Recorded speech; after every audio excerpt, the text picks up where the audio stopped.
Hello guys, welcome back to my channel. Nakikita nyo naman, napaka-windy ngayon guys. So we don't have a perfect weather. Kapon guys, napaka-init. Ngayon naman, napaka-hangin. Ayun naman ang weather natin guys. Nakikita nyo naman akit dito. Yan, hinahangin. Yan ang kaganapan ngayon guys. Ang gagawin natin ngayon ay maglilinis tayo ng backyard. So I still got lots of leaves here that I need to rake. Yan guys, lilinisin ko muna yan, and then after that, if I have time later, I'm going to cut the grass, and little by little guys, maglilinis tayo para matapos ang ating spring cleanup. As you can see, I still got the roof here. This was from my previous vlog guys. Ito yung roof na nailipad guys ng ating malakas na hangin na connected dito guys sa ating pergola. Yan. So ilalagay natin yan, baka bukas na kasi wala tayong time. Kasi itong mga dried grass, of course I need to rake it para pag tumubo yung bagong damo guys, magandang pagtubo ng bagong damo. And of course, every springtime, that's what you do. We need to clean our lawn, remove the mess para ready na po for summer. Maraming to yung grass. So lalagyan din natin ng fertilizer after we rake, cut the grass. And then, ayun nga, isasaboy natin fertilizer para maging healthy ang ating grass. Tapos dito marami pang mga trapal na ginamit namin winter time. We use this to cover some of our stuff para hindi masira sa buong winter.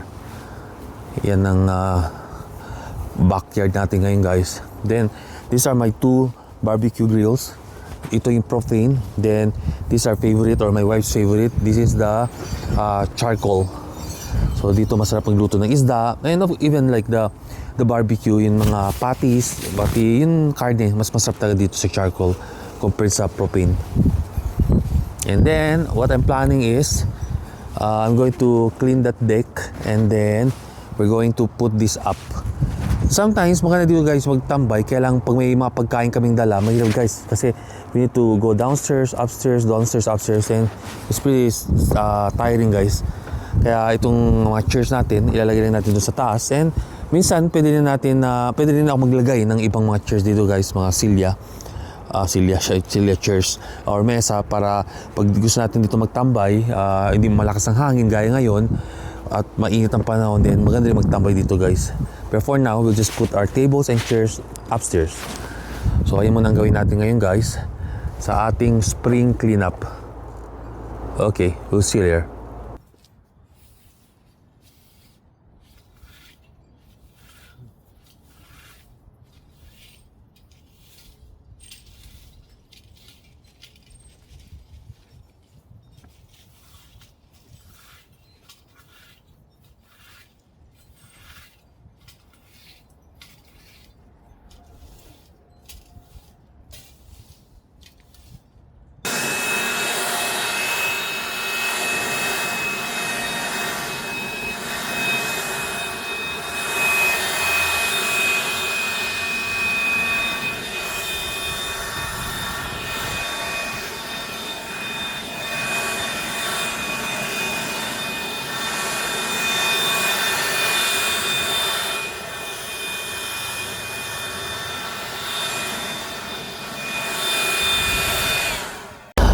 So guys, what we have here right now is an artificial grass guys. So other places or facilities, what they do, they put this artificial grass compared to the natural grass that we have. Ang reason nila guys, they don't need to cut it over and over again. Walang lawn mowing. So they just put it like this, and it's just like a carpet na nilagay mo sa ground or sa floor. And okay na din naman guys kasi it would last for 15 to 20 years guys. Kasi sa damo guys na mahirap i-maintain and kailangan palagi ng fertilizer. Ito guys, it looks natural, and other places they prefer to have an artificial grass. Kaya lang ito guys, what we're going to do, we're going to put this on our deck. We had this last year, and the reason why we put it on, just to make the place cozy and inviting guys. Kaya lalagyan natin ito mamaya. As you can see guys, napakahangin pa rin hanggang ngayon. Kaya kung i-base ko ang gagawin ko sa weather, walang mangyayari guys. Because the weather here is crazy guys. Windy, malamig, mainit, ulan. So we really didn't have a good spring this season guys. But hopefully gumanda ulit ang araw. And I know na gagandang araw, pero may mga pailan-ilan lang guys na araw na maganda. Kaya sa ngayon guys, even if it's windy and you just wanna stay indoors, I prefer na I'll go outside and continue my spring cleanup, or else walang mangyayari guys. So we got our artificial grass here, and I also got my turf builder guys. Actually I bought this for a long time, nandun ba yung presyo, $39.98. I don't know how much is this now.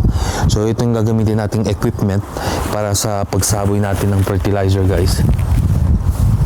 So ilagay ko dyan fertilizer, and then I need to open this parang ganyan. Tapos na yun, iikot niya siya guys habang tinutulak ko. Yan on, go-open siya.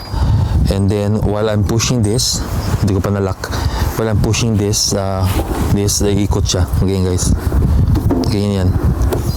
Kailangan ko muna i-lock dito para ma-push ko. It's just like a lawn mower. Kailangan ito, hindi to de baterya or de gas, just manual push guys. And marami pa tayong lilinisin guys. Then these dry leaves, I need to take it off for the new plants to grow. Ito mga roses yan guys, roses yan. And we got some plants here that's growing. Kailangan ito guys, ang hirap dito, ang hirap niya tanggalin guys kasi nagko-crawl, dumadami talaga. So I need to take some of this later, take it off kasi nga parang parang shrubs na basta kumakalat. Yeah, we got our garbage here. So for spring cleanup guys, we got a specific date when to throw this garbage. But for now, if I just throw this on a regular garbage, hindi kukunin guys ng basurero. Dahil nga windy, ayun ang basura natin guys. May lumipad na basura. May isang basura doon. Ayun. Ayun guys. Nilipad. I need to fix it. So ganyan guys, ang kaganapan ngayon. So just go, and later on we might have a barbecue guys, so I can show you our pork liempo, my favorite guys, for our barbecue grill this Sunday.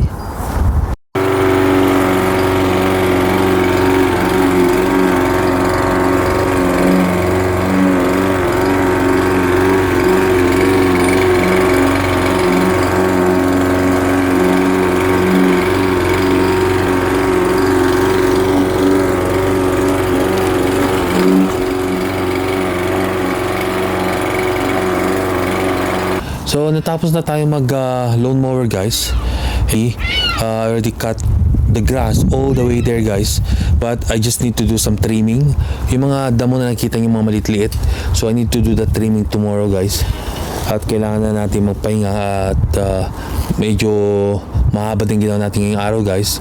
Remove the dry leaves from the dried plants, and then sa harapan guys, nag-lawn mower din ako, and I also cut the grass there and remove the old leaves from the old plants and the old plants too. Daming guys ginawa. And gumamit tayo ng blower. We used the lawn mower. Actually, nandun pa yung lawn mower natin. I need to return it after. Yan, ilagay ko sa baba ng deck natin guys. And ito yung ginamit natin kanina, yung blower. And this is the trimmer. I'm going to use this tomorrow kasi hindi pa na-charge. So ito yung mga ginawa natin. And si Mrs. guys, what she did, itong ginawa niya, hinugasan niya itong mga chairs. Actually, I got all these chairs from the storage.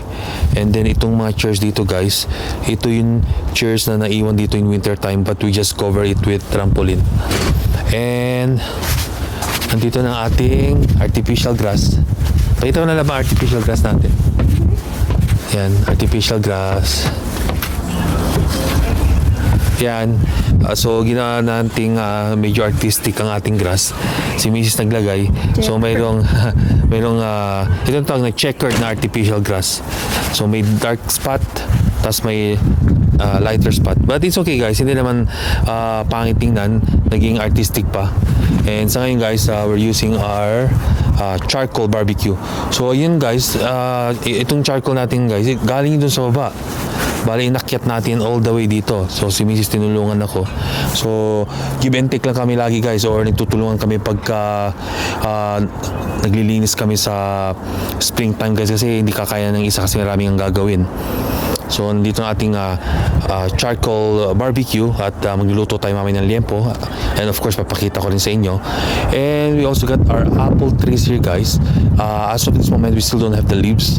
But next week, for sure, leaves are starting to grow. But you can already see some buds there. So, naglalabasan ang ating dahon. And of course, mas maraming flowers, mas maraming apples this year. That's how it goes guys. So, itong kaganapan, yung mga chairs natin, hugas na rin ni Mrs. And mamaya, ready na tayo sa barbecue. Pinapainit lang natin ang charcoal, guys. Ayan. Tapos, madali na magluto. Okay, we'll see you later. Okay. All set na daw ang barbecue natin. Mainit na lap. So, this is how we do it. Yung uling, papainitin muna namin dyan sa parang pichel. Chimney. Anong tawag dyan? Chimney. Chimney. And then once it's hot, then we can put it on our grill. And ready na tayo mag-barbecue. Nandito ang ating liempo. Dyan. Tapos yung mga chairs natin doon guys, iakyat ko yan mamaya dito. Kaya hindi pa tayo pwede magtambay kasi napakahangin at malamig-lamig guys.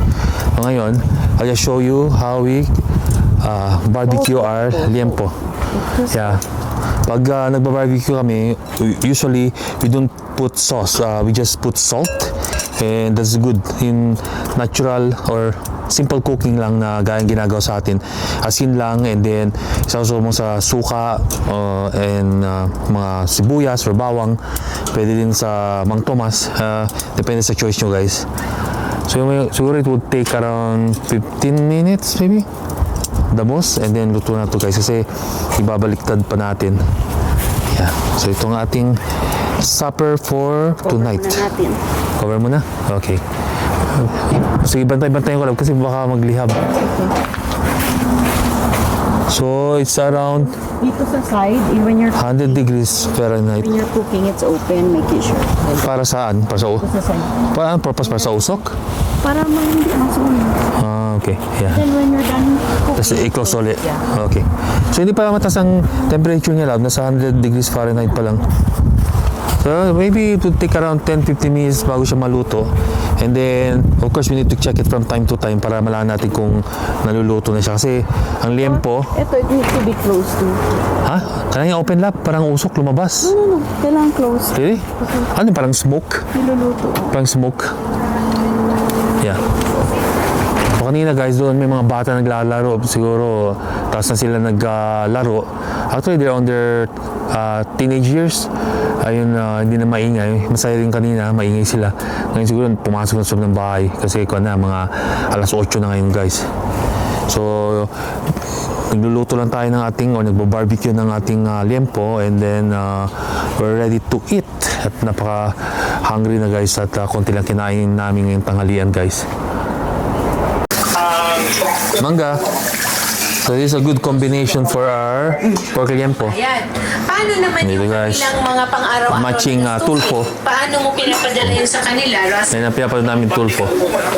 So hintayin natin yung barbecue. Patapos na guys. Sleeping ko lang. Hi Chan.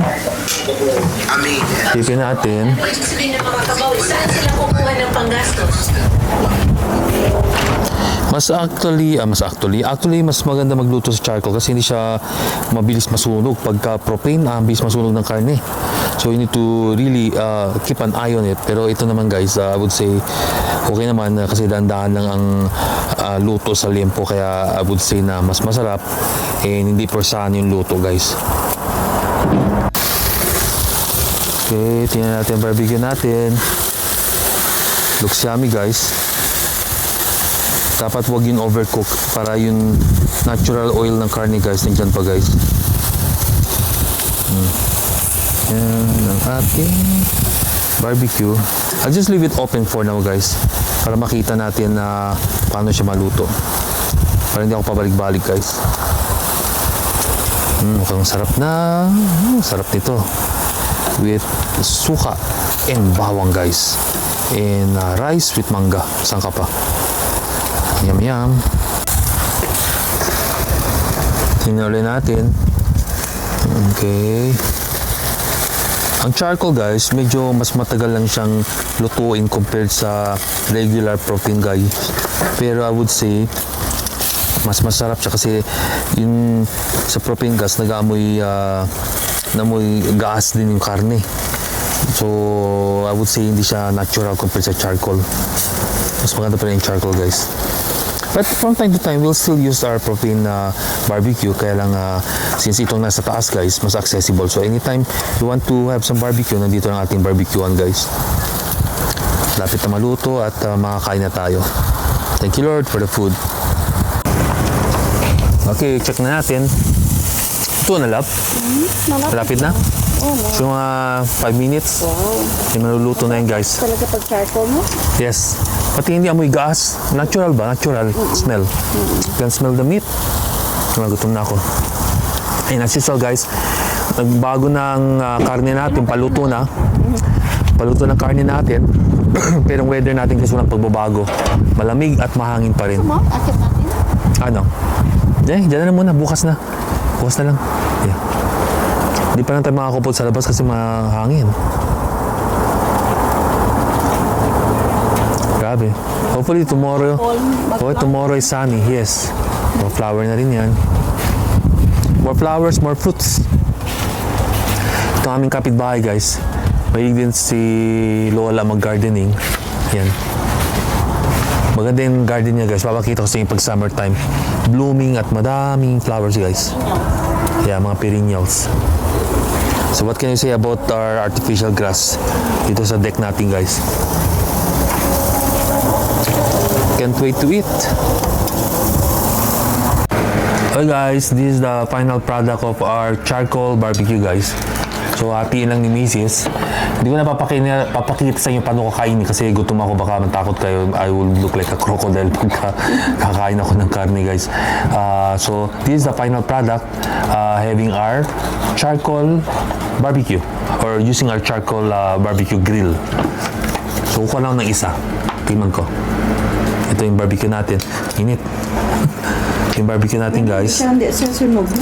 Hindi siya sunog. Tapos makikita nyo na hindi din siya dry. So moist sa loob. At hindi ko na papakita paano kakain. Pero mapaparinig nyo ang sound. Kasi mainit. My goodness.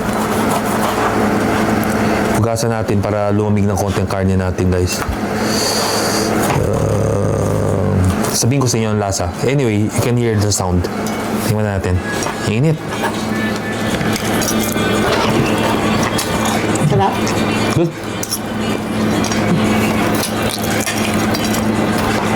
Masarap siya kasi hindi mo talaga malalasahan ang gas. Very natural. Ang lasa, ang amoy. Very good guys. Sarap. Taubang kaldero. So hindi mo lang mapapakita sa inyo ang aking mukbang. Kakainin ko na lang to kasi we're running out of time. Until next time guys, don't forget my vlog, Prince Poppy's Vlogs. Bye bye and peace out guys. Bye.